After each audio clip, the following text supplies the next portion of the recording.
बाबर आजम टी20 international के सबसे कामयाब बल्लेबाज बन गए। पाकिस्तान के स्टार बैटर और साबिक कप्तान बाबर आजम टी20 इंटरनेशनल क्रिकेट में सबसे ज्यादा रन्स बनाने वाले बैटर बन गए।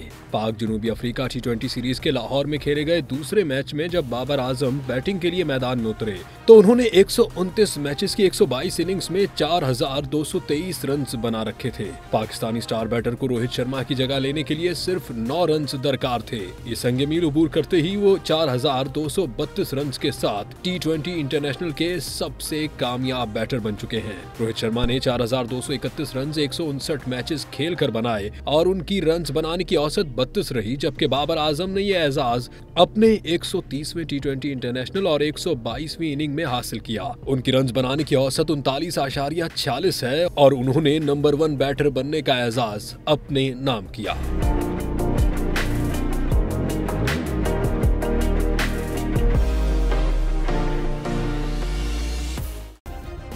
सब्सक्राइब करें और बेल दबाएं ताकि कोई खबर रह न जाए।